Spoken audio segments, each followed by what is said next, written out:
gargaarsallee namaaf taatille jee tan yaaduu miti hanguma gartee silaa keessaa qabullee taatu kiraa manallee tabaatii tanallee ta'u haafirraa dhuftuu jeetiin gartee waan hin qabu gartee wardaa gargaaruudhaaf dhufe taakkaseetti gaata. Dhaamsi nan qabu garuu Oromoo as keessatti fi dhaamsa qaba. Oromoon namoota biyya biraa sabni bal'aan hedduu takka naa ba'uu jiran hedduu takka cinqamu jiran na wajjin ba'uu jiranii du'aa hin agaruu jiranii garuu Oromoon as keessa nuti galata dhabnee jira. Anillee galata biraa dhabee gololchallee galata biraa dhabee galatuma tokko hin qabnu jechuudha Oromoo as keessaa tanaaf. Assalaamu alaikum warahmatullahi wabarakatuh. Hordoftoota kabajamtoota wardaa Orodaa hundi keessanuu. Egaa wardaan kun arraan tana abbaan mana isii gartee namni duraan olii fi gad deemee ilmaan isaa kanallee gartee jiraachisu ture jireenya biyya namaa namuu ni beeyna.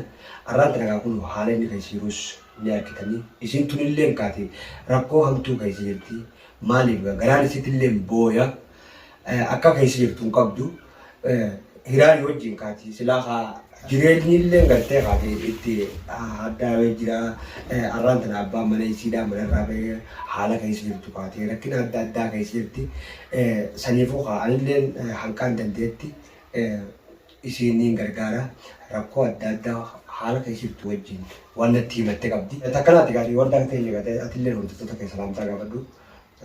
Assalamu alaikum warahmatullahi wabarakatuh. Jirtanii hordoftoota fi kabajamtoota keenya akka nagaa qabdanii jirtanii jajjabaatanii isin jechaa kun alhamdulillah isin jira. Rallee gaafuma akkuma agartan kan naanna biratti deebi'ee jira rabbi jazaa kafaluu fi takkana tana isin jira. Egaa anillee hangaan danda'utti kaate waan hin silaa godhuuf illee hin qabu.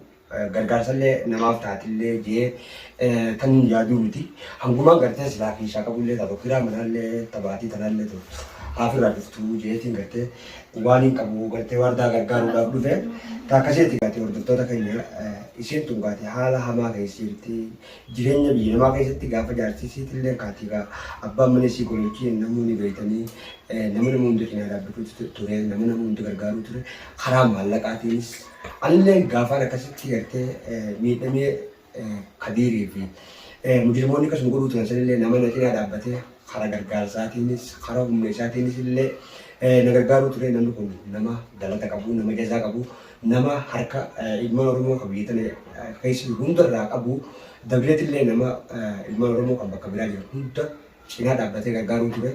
Arraan tana inni gaafa bifa tanaan ala bahee manni isaa kun keessi kan duraan gartee inni halkanii fi guyyaa kaatee silaa'uu fiigee ilmaan isaa kanallee jiraachifachuu ture.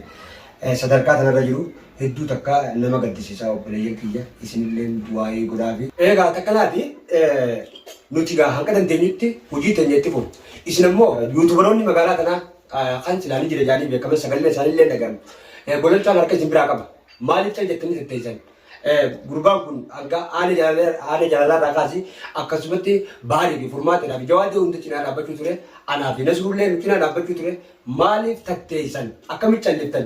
Arraan tana osoo du'elleedha inni kun hadiyyumatti gartee nama awwaalullee hin qabu jechuudha. Shaaraa irratti sareen nyaatti. Namni arraan tana gololchaa irratti hin agarree nuti nama waan jennee dubbannullee hin qabnu isin duraanis hanqa ammaan duraatillee gaafa furmaatillee waan hin jee dubbadhee jira. Inshallah gololchaa ani hanqaan viidiyoo tana dura YouTube kiyya gubbatti maraa ture keessattillee maqaa isaa dhawaatiin ture. YouTuberoonni magaalaa kanaa maaliif tatteessan? Haati dirmadhaa roga hundaanuu maaliif? Isa kanallee sagalee taa'aadhaaf gurbaan kun ilma Oromooti. Biyya kana keessatti nu malee namni inni qabu hin jiru. Nuutu waliif obboleeyyanii, nuutu waliif gaachana, nuutu waliif gaaddisa. Arraan kana mana isaa kana keessatti illee sadarkaa haati mana isaati illee gartee rakkina hamaa keessa jirti. Isin maalirraa kaatanii cal jettanii tatteessan namni kun nama harka nama biraa qabu namni jazaa ilma namaa hin beekne galata rabbiitillee hin beeku. Saniifuu dhaamsiniin isin dhaammachuu barbaadu. Kan ol ka'a gargaarsillee xiqqaa hin qabu. Haati haadha mana isaa kanallee gargaaraadhaa hanqa dandeessanitti isallee barbaadaadhaa nu wajjin hirmaadhaa.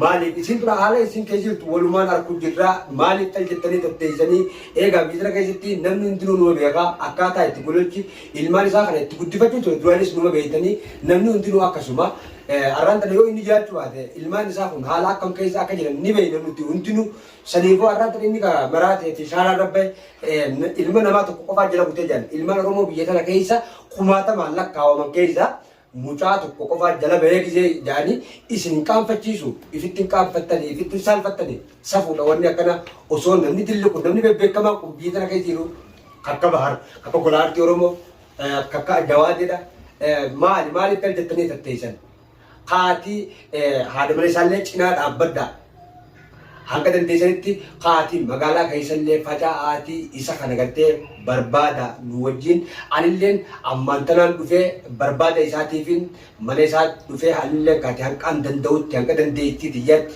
hanqa humna xiyyaatti kun haadha mana isaallee taniin gargaaranii qaba kun waa gartee inni gayaallee hin jiru tanarra sila gartee rabbiin nakkinnee qabaadde tatanaa olitiin godhuufii qaba taakkanaatti arra osoon nu taatelleedha.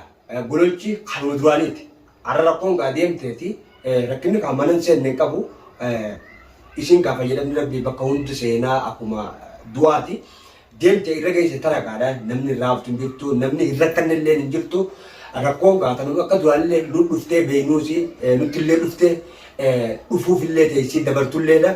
Inshaallah rakkoollee rabbii sitti fidinii arraan kana lafaa qaati gololchaa rakkina isaa kanaaf cinaa dhaabbaddaa maaliif caltettanii tatteessan akkam isinif fakkaata rakkinni isaa kun isin ilaaleessu haati mana akkuma haadha mana keessaniiti ilmaan illee akkuma ilmaan keessanii dhaabdanii bultiillee haadha mana isaa kanallee akkuma haadha mana keessanii gootanii waliin madaaltanii akkasitti isii tanallee rakkinni isii sun rakkoo teenya rakkoo obboleettii teenyaati rakkinni gololchaa rakkoo obboleessa keenyaati jettanii maaliif lafaa kaatanii hin dubbanne maaliif jettanii tatteessan ani kanaatiitu hedduu takka garaa dhufu jira.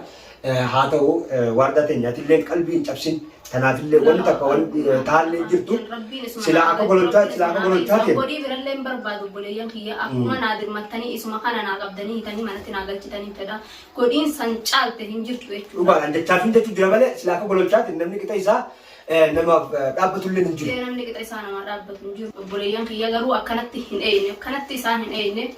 Bolehnya dia askes saya hedu tak karakatu fitur ini len hedu tak kan tulen anak mana kaisar aku tirtu anak di bawah itu lera citu ya wardati mana citu jita dia kab harakat ya kabadir ni kawan wate birat abad ufi ga golol chan. Nimbe uji sa me uji sila beri abun tidak belman romo tini bagara kaget. Ini terapi tu tiruf telman romo dah ida tu kok alfe malin anju hinjiru artan argani garu Harabbin Rabbi awalnya maaf jecha curen mana mati miti Rabbi jecha isuma kana qabada manatti nagal chanjan waan bira waan gargaartan illee agasi olin fedhu waan gargaara.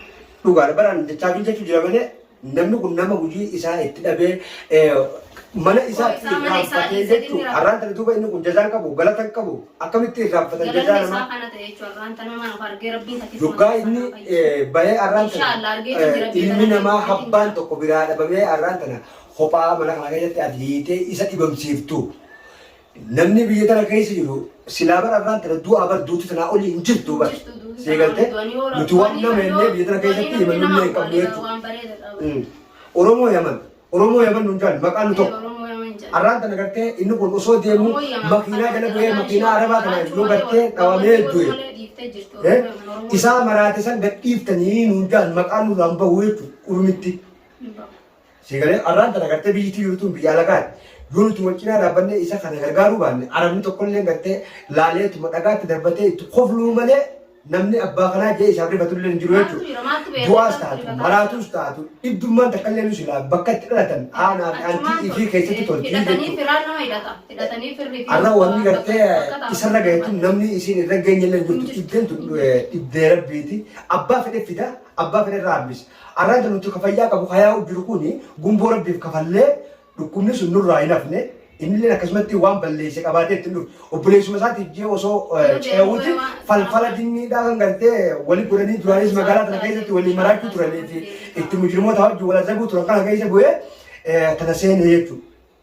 Sigalee saniifuu inshaallaati waan takkan taa'u gololchiin ati waan takkallee qalbiin cabsini maqaan jechuudha ati arraan tana tana namni itti hafu namni maqaa itti xureeffamu namni itti arrabsamu nu warra akka keessa jiru kana Oromoo akka jirtu tana sigalee naas haa ta'u gololchaas haa ta'u dhiifama golaartiis haa ta'u warra akka keessa jiru kanaatti maqaa itti arrabsamu malee ati waan takka seetitti kaa guyyaallee lakkaawamu jira armaan tana kaa eega bahee kun arraan tana guyyaa lammaffaatti deema kaleessa bahee jettee namni seera yookiin gaati muka tokkicha malee jiru anillee gaamman tana kaasteenyee ka dubbii mala malaan guuruu fi kana osoo hin taane deemeetiin isa kana barbaada. Waan irra ga'e walitti deemnaati warra ta'e yoo dhaamsa qabaatte dabaleetee anis ka'eetiin deema. Ergoodhaan dhaamsa biraan qabu dhaamsi nan qabu garuu Oromoo as keessatti dhaamsa qaba. Oromoon immoo biyya biraa sabni bal'aan hedduu takka naa ba'uu jiran hedduu takka cinqamu jiran na wajjin ba'uu jiranii du'aa hin agaruu jiranii garuu Oromoon as keessa nuti galata dhabnee jira.